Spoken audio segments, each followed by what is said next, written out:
All right, welcome back. It's been 5 days and only one video last week. And while I'm sorry that I didn't get to my usual 3 out, but I'm not sorry. I'm not justifying it. Shit happens, life gets in the way. It is what it is.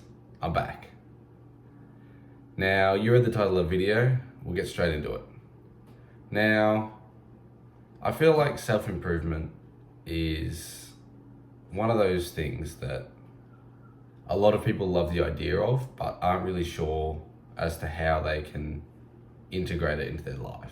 And because until it becomes a way of life, until it becomes your full-time job, it's quite difficult to justify committing so much time to it, especially in the early stages, if that makes sense. Like, self-improvement is often seen as just a hobby, and just, everyone, it's like exercising. It's like, oh yeah, good for you.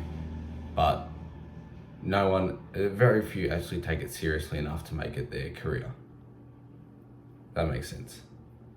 Like, it's really just, it's just a hobby. It's just something that you are passionate about, that you enjoy doing in your free time. And it's not seen as something that pays the bills and, you can live off of, which is a very closed-minded thought process, way of thinking. And, because it's very, very clear that you can make anything your full-time career nowadays, especially with the internet and all that. So that limiting belief that it's just a hobby and it can't be made into a career is just the wrong way to go about it. And like anything, is self-improvement the key to sticking to and actually making it something that you can make a career is just consistency. It's really like I said, like anything. It's being able to turn up every day and just continue to do it regardless of, what's happening around. Now, even though I'm not uploading videos, I'm still, I'm reading every day. I'm meditating every day. My diet's improving. I'm working on my diet every day. Going to the gym often. Like, just because I'm not recording videos, which some might say is the most important part, your work task. It probably is, but I'm still sticking to my consistent habits. And so it's not all just down the drain because I have a bad week. And so in this whole process of trying to find that happy medium, I guess, of, whether you're working full time or studying or whatever, I'm gonna, just for the sake of this video and for understanding, I'm gonna say the internet life and real life. Now, just for the sake of explaining what I'm trying to say is, so you got real life, you're working your 9 to 5, you're studying, whatever the fuck you're doing, and then you've got your internet life or your other life. And that's, self-improvement, working on a business, whatever that may be. So just make those clear, that's what I'm kind of referring to. And it's important to find that balance so you can manage while it does become a full-time career, because it takes time. There's definitely a bit of an art in balancing your real life and your other life. And so I'll probably, what's the word I'm looking for? It's not very clear cut in the sense that you can just plug in a rigid, way of life to make self-improvement work while you're transitioning from making it from it being a hobby to being a career, because everyone's schedules are different. Like, I still play basketball Monday nights and I work Wednesday and Friday nights. So it's like I can just do the same thing every night. It's going to shift and change. My weekends, sometimes I work on the weekends, sometimes I don't. And, so you've got to have a flexible mindset and a flexible approach to self-improvement and that other life, if that makes sense. So rather than saying, at 6 o'clock every day, I'm going to, spend 3 hours working on my business. And while that may be all right in the short term, that's not only difficult to stick to, but it gives you very little flexibility in terms of what you can and can't do in terms of other outside factors, social life and that kind of stuff. Because I'm still a big believer in just really embracing the slow, gradual transition rather than just going bang. Because from personal experience, it's just not sustainable. It's like going to the gym. There was probably a period of time when you were still quite new to the gym where, you may be going for a few months and you really start to get into it. And you just, you start to go every day of the week and you start doing these super long workouts. You're just hitting every muscle every day. And while it's all good and well, you noob gains, whatever. Any experienced gym lifter knows that that's just not sustainable. And very quickly you find out you get so fucking sore and so fucking tired. And so, a couple of months after that, you probably give it the flick and go back to something more reasonable. It seems like it's a bit of a canon event to go every day for fucking ages. So at some point in your lifting career. Anyways, get a bit sidetracked. So it's the flexibility is the biggest key to effectively balancing self-improvement into your everyday life. And what I've found most effective is, rather than working on set time periods of work, just give yourself X amount of time in a week. Say you might want to commit, who knows, maybe it's fucking an hour, or you like the idea of half an hour a day on business. Say you're really early stages. You want half an hour to sit down and whether it's work on video ideas, recording, whatever it may be. But on Tuesday and Friday nights after work, you're just busy. You just can't make it happen. So rather than just saying, 30 minutes every day, from 6:30 to 7 o'clock, you go over the week, it's 3.5 hours. And however that may look, some days you might want to do a bit more, 45 minutes. Other days you might only get like 10, 15 minutes. But as long as you hit that 3.5 hour goal each week, you're still doing the same amount of work. That makes sense. And I found that so much more effective for me to be able to kind of chop and change and move around as my schedule moves around. Like, as of right now, I'm working probably 50 hours a week since uni's finished, and it's a bit physically tiring, but I make this stuff work. I make my other life fit around. Now I know it takes me every bit of an hour to an hour and a half to record my videos on a Sunday, so I've got to do a better job of making sure I have that blocked out so I can sit down and record. And then it takes me probably another hour to generate some high quality ideas and flesh those out. So I generally don't do that hour in one hit. I normally break it up into, I might only do one idea and just spend 15, 20 minutes, whatever, just generating an idea and then fleshing it out. And if I like it, then I'll put it in the list of ideas that I'm going to record. If not, it'll go to the, my archive pile that, I may revisit or whatever.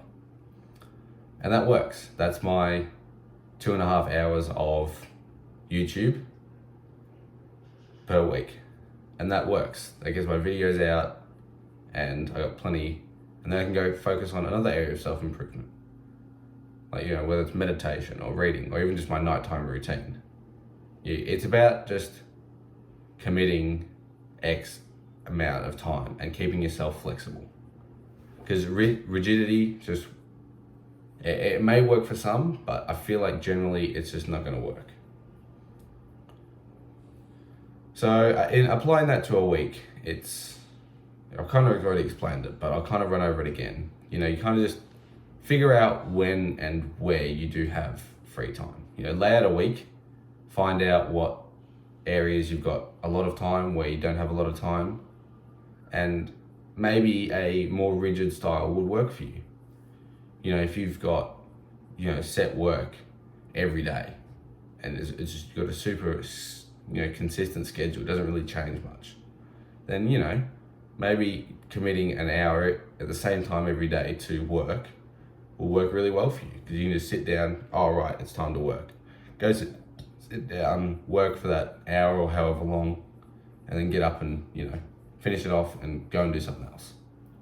That may work for some, but like I said, it isn't effective for me, and probably not for you either.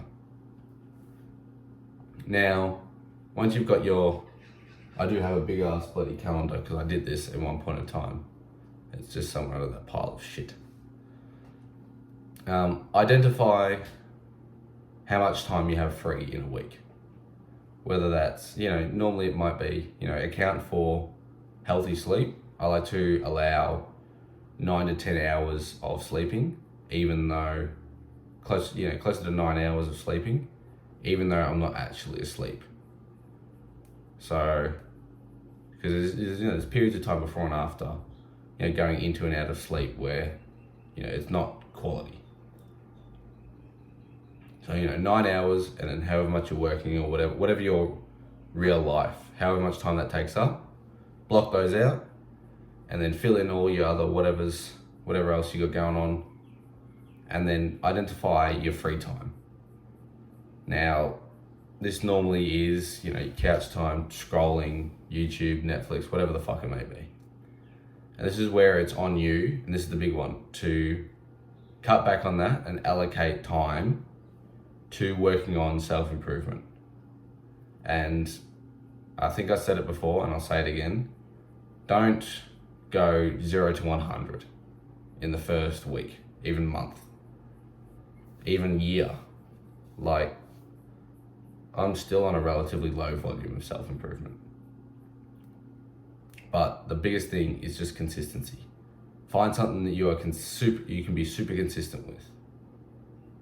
Like, really, I think 30 minutes a day, or like I said, 3.5 hours a week, is allocated to self-improvement when you're starting, is plenty. Like, really, how long are you meditating for? You probably shouldn't be, if you're new, you shouldn't really be meditating for more than 5 minutes at a time. Reading, maybe 10, 15 minutes. What else are you gonna do? What, you like cold showers, journaling, that kind of stuff? So really, you haven't got, and maybe you want to spend 15, 20, maybe you want to spend half an hour on a YouTube channel. But you'll find that in the very early stages, you'll be lacking a bit of direction in terms of the business aspect. So it might be just worth spending, only 10 or 15 minutes, kind of just, with those brainstorming some business ideas that you might like, something you might like to sell, or a service you might like to provide, or something that you're passionate about, that you can make money off of. Rather than just going, right, sit down and just, sit down on a blank Word document, just sit, what's my business going to be, and start working on it. It just doesn't work like that. And then once you've got your new schedule figured out, and how you're going to allocate your time, just very gradually increase the amount of time or the quality of the tasks that you're doing. Because I guarantee you, the quality of meditations in your first month are not going to be anything near the quality of meditations in your second year, in your 24th month. So, either work on, it's like in the gym, you either improve the weight or the reps, or you improve your form. Because normally when you start lifting heavier weight or for more reps, naturally your form just deteriorates. So maybe you drop it back and improve your form. That's kind of what I'm getting at here. But the point is, don't rush it. Don't overdo anything. Don't overdo. I think I've said it before. I said it in the video. I'm saying everything again because it's really important that overdoing it, I can guarantee you'll burn out. And you're like, oh, this self-improvement shit's bullshit. I'm just gonna go back to working and, sitting on my ass, jerking off every day. Because that's really not what we want. We want easy, repeatable. That's the easiest way to build a habit is, the lack of the ease to do it. If it's easy, you're more inclined to do it. And then as you get more consistent, you can make it that what feels easy increases. All right, that was probably a lot of information in this video. Probably it was one of my bigger ones. What are we at? 16 minutes. Yeah, I think we'll wrap it up here. I'm going to probably give my website a flick with my one-on-one coaching, but if it is something you're interested in, I will start linking my Instagram. You can DM me, and if we're cool or if you want some help on something, I'm still down to jump on a call if that's something you're interested in.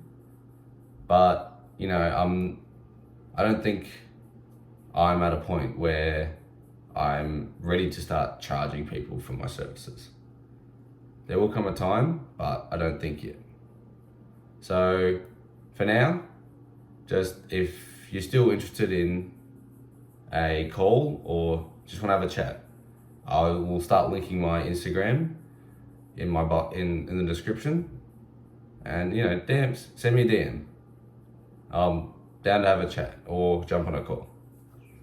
If you're still here at the end of the video, I love you, and remember, life is what you make it.